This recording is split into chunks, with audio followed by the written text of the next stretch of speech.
Dear students, good morning. Welcome to Laexcellence IAS. Today we will do certain schemes which are being reported in the newspaper recently. Every year one or two questions are coming from the schemes and programs. Malishuri ma'am has asked me to cover 20 important schemes for this prelims. Initially I am starting with 5 schemes and in the next video I will try to complete the rest of the schemes. I will try to give you questions related to each scheme at the end of the class. Try to answer those particular questions. Today, the first scheme, which is going to be an important pace setting scheme for micro, small, medium enterprises, is Credit Guarantee Scheme. Credit Guarantee Scheme for MSMEs. This is a game changer according to me, and a question can be expected in prelims and also in mains. What is a credit guarantee scheme? Let us see this in this slide, the credit guarantee scheme. Here, normally, any kind of loan is in a transaction between two individuals. Who are they? Borrower and lender. Here, borrower will pay certain fees to a third party. Let us take a trust in the case of India, and this trust will secure the loan given by the lender. If tomorrow borrower defaults for any reason, then the lender is protected because of the payments from this third party. And this third party is also being contributed from various governments in India.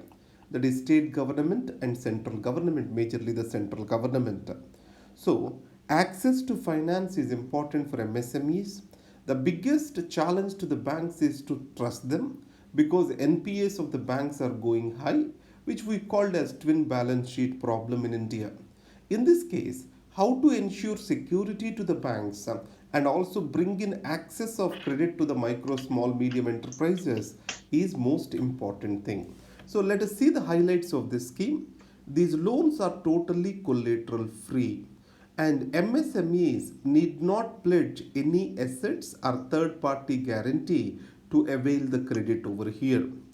If the MSME, if it gets defaulted due to any reason which is not in its control, then the sickness will be paid or the loss will be paid by the trust which is holding the risk. The third, loans up to 1 crore rupees is allowed for MSMEs under this scheme, and 75% of the defaulted principal amount is guaranteed by the trust up to 50 lakhs. And from 50 lakhs to 1 crore, it is only 50% of the guarantee is given. In this case, what is the trust I am talking about? It is Credit Guarantee Fund Trust for micro, small and medium enterprises. Credit Guarantee Fund Trust. Who are the investors in this trust? It is Government of India holds 80% and SIDBI, Small Industries Development Bank of India, holds 20%. So, the Credit Guarantee Fund Trust for Micro and Small Enterprises is the implementation agency for this. Which is the ministry looking after this? Ministry of Small, Micro and Medium Enterprises. As it is a credit guarantee scheme, the question may confuse you saying it as Ministry of Finance is overseeing this scheme. No, it is not the Ministry of Finance. It is the Medium Small Enterprises Ministry which is looking into this. That is the point we need to remember. And second is, Ms. Nirmala Sitharaman also has announced for a revised definition of MSMEs. So you need to remember this, a question is expected over here. So the micro, small, medium enterprises are revised based on two criteria. One is investment and turnover.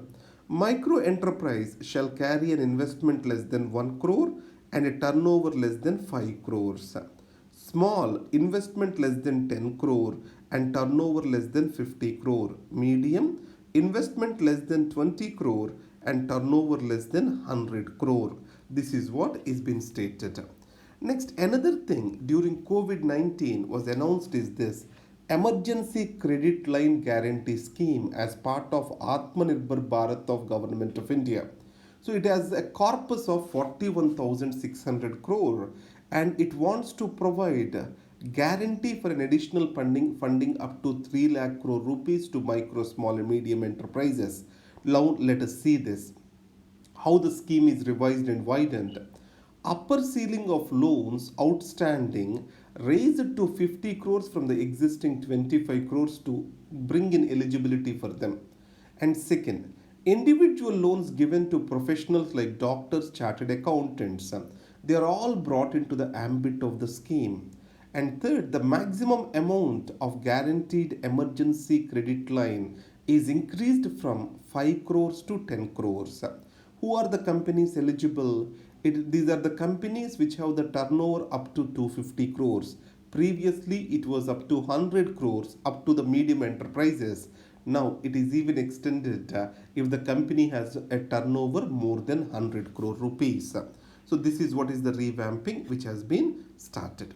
So, remember three things. What is credit guarantee scheme? What is the philosophy behind the credit guarantee scheme? Second, credit guarantee lines or emergency credit line guarantee scheme which is announced as part of Atmanirbhar Bharat. And the third thing is definition of MSMEs, how it has changed. You need to remember these three things as part of this. The next program is Ayushman Bharat or Prime Minister Jan Arogya Yojana. Here you need to remember two important things. It covers secondary and tertiary healthcare, not the primary healthcare. Many times UPSC tries to confuse you saying that it covers all the levels of healthcare, etc. It is covering only the secondary and tertiary healthcare. So what is the coverage? Coverage is up to 5 lakh rupees for family. And next, how much is the population covered? It is 40% of the Indian population is expected to be covered. Why is this 40% number is important? There is a lot of criticism on this scheme. The fund allocation made to the scheme is not sufficient to cover 40% of the population. And it is voluntary for the states to join in this program. Why I am saying this? Telangana government has rejected to join as part of Ayushman Bharat, saying that they have a better program in the name of Arogyashree. So that's why they don't want to shift into this. In this case, what are the hospitals covered? Both public and private hospitals are covered, but they shall get empaneled.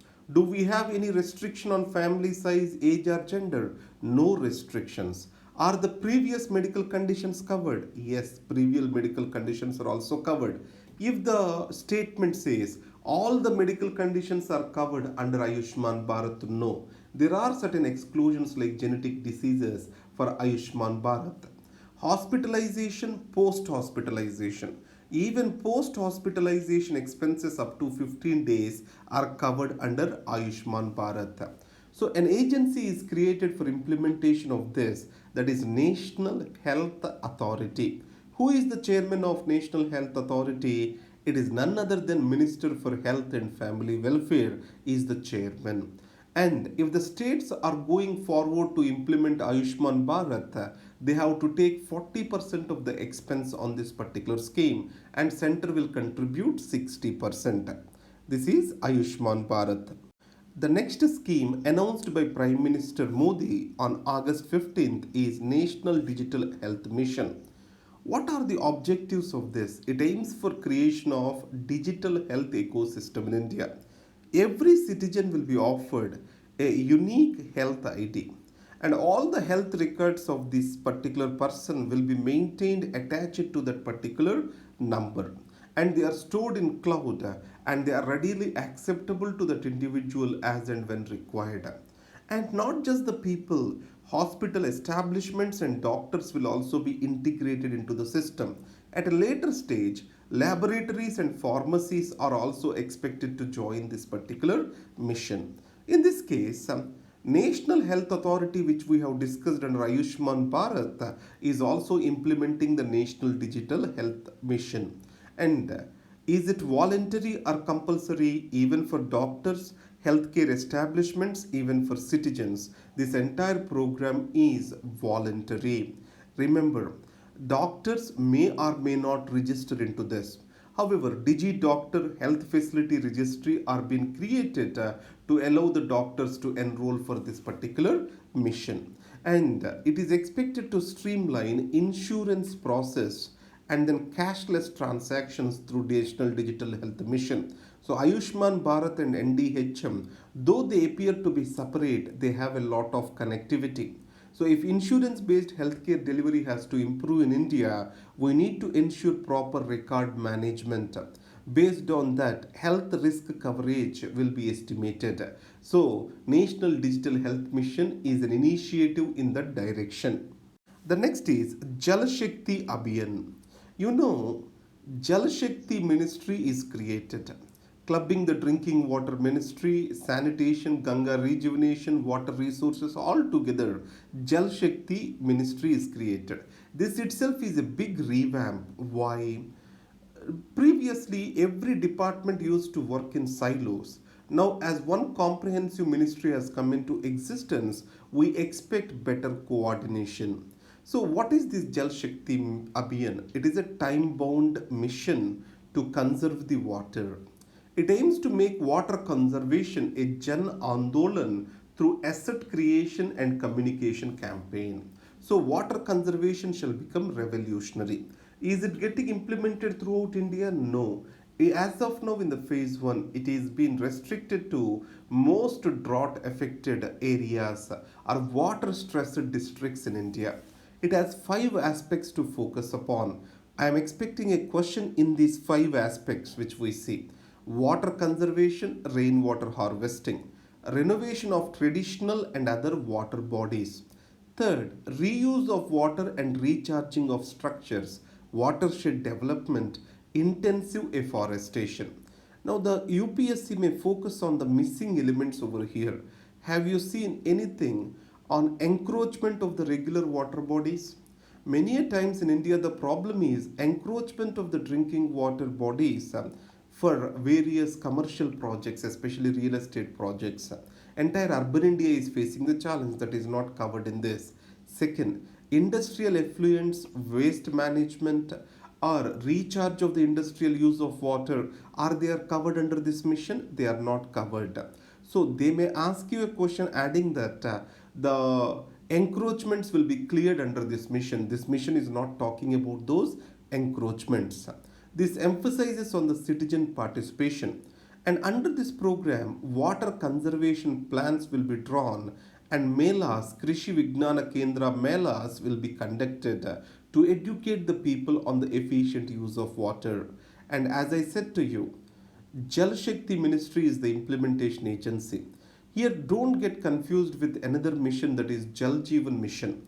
Before, you had National Rural Drinking Water Mission, or it was called before as Rajiv Gandhi Drinking Water Mission. Now it is been renamed as Jal Jeevan Mission. It is meant to provide pipe water to all rural households by 2024. So, Jal Shakti Abhiyan is different. Jal Jeevan Mission is different. Next is PM-Kisan, Pradhan Mantri Kisan.